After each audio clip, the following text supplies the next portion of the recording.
Hello, my name is Fajrina Valkish, and in this video we'll be on the explanation of the significance of Land Registration Act 2002, followed by whether the 2002 Act reflect mere principle in today's time in regards to property law in England and Wales. Land Registration Act 2002 is a replacement of Land Registration Act 1925, which will be referred to as LRA 2002 or 1925 vice versa.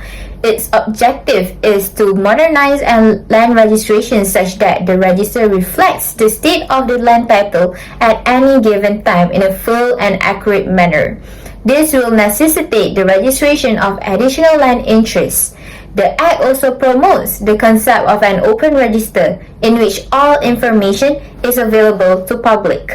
Now, the central objective of this Act is to render e-conveyancing more widely available. Through e-conveyancing, it removes the registration gap, which can cause serious problems for buyers in a paper system. Despite having completed the contract with a vendor, land purchasers only have an equitable interest until the title is registered. As a result, they may discover that acts made in the gap have an impact on their property. Not only will e-conveyancing be instant, it will also perform an immediate update in the register at the time the transaction is completed, removing the uncertainty. For instance, in Abbey National Land Cane 1991, should e-conveying exist at that time, such confusion regarding Mrs. Kane's occupation would not have occurred, as registration's gap would be filled with the registration of mortgage immediately. However, to some extent, this Act still incorporates the strict requirements stated by the previous 1925 Act and Law Property on Miscellaneous Provisions Act 1989 through Section 91 of the 2002 Act, which Barbara Borges stated it as just merely a preparatory step towards creating an efficient system of an e-conveyancing. Furthermore, leases for more than 7 years or assigned with more than 7 years remaining on the term are now subject to obligatory registration with its own separate title, which is a significant departure from the 1925 Act.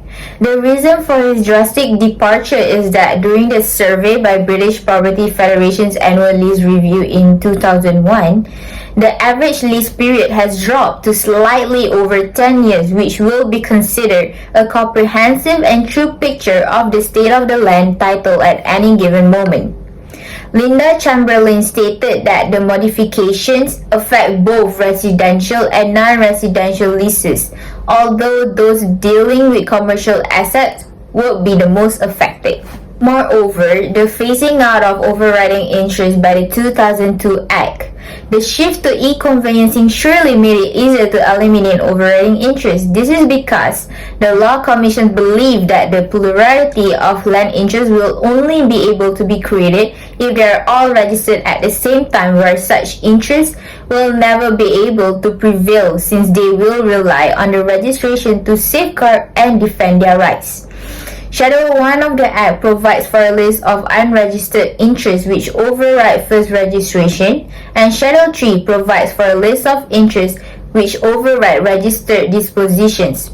However, overriding interests are a two-edged sword in that they provide crucial protection to persons who are in a vulnerable position. The number of interests that could be considered overriding interest was significantly limited by the Act. Several interests, notably chancel repair liability and rights of person in receipt of rent and profits, have lost their overriding position and are now minor interests. So under the 1925 Act, there were 12 sorts of interest that could amount to overriding interest. But under this new Act, there are only 6 categories, including those of a person in an actual occupation or a legal easement. For example, in Victor's Estates 2 Limited and others against Monroe, Benjamin against Victor's Estates 1 Limited and another, where it was two similar appeal cases that was judged together and held that Monroe and Benjamin's interests were overriding interests in pursuant with Section 29 and Schedule 3 Para 2 as the interest of person in actual occupation of the relevant land.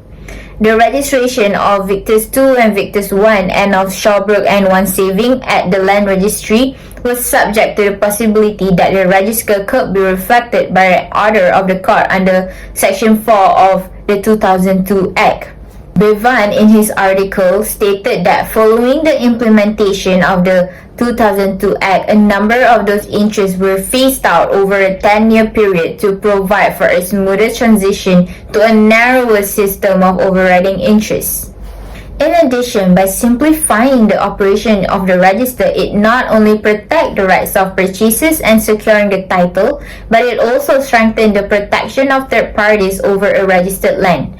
One of the major changes in the Act is the redefinition of notices and restriction, where encumbrance over registered land that are intended to bind third parties, such as a lease, easement, or restrictive covenant, shall be protected by notices, and restriction will be applied to govern the situations under which a transaction involving registered land must be registered.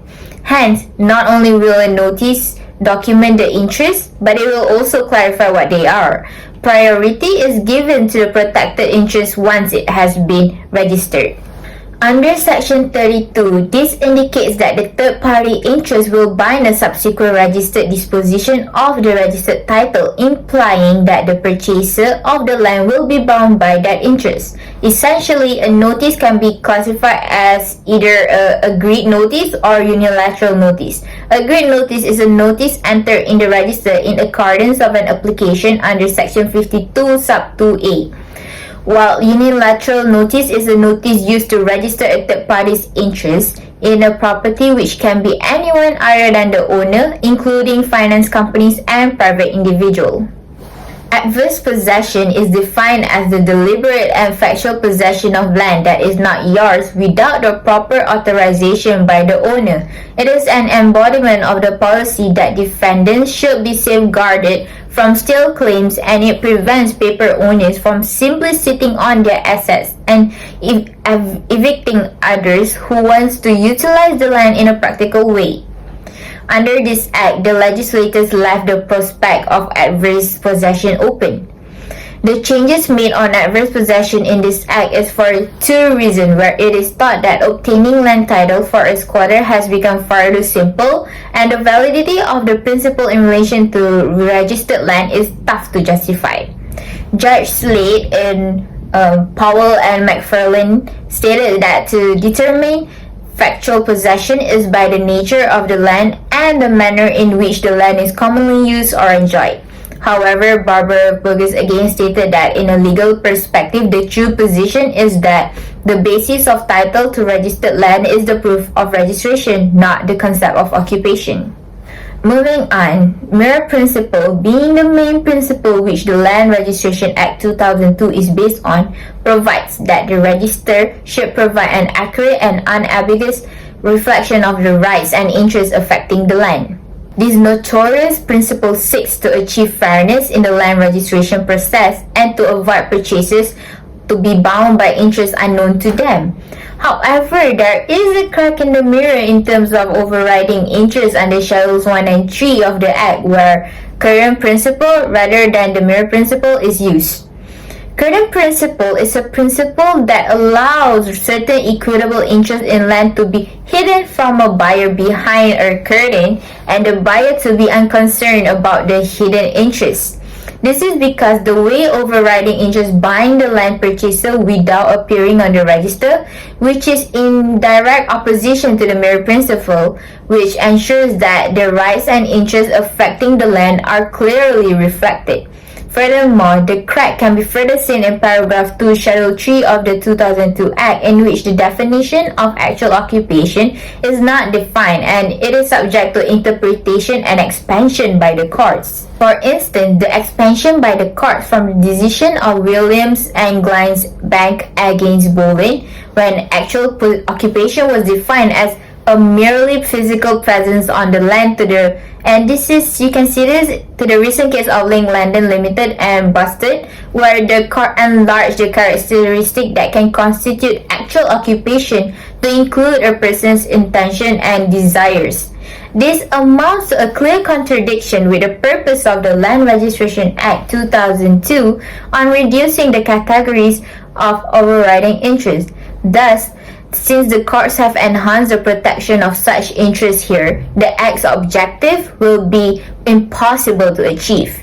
Gerald Dworkin stated in his article that until the category of overriding interest is abolished or significantly diminished, the mere principles will never be fully represented in the Act. To conclude, based on the above discussion, there is significant changes made in Land Registration Act, and no, till this date, the Act does not fully reflect the mere principle in the property law in England and Wales. Thank you.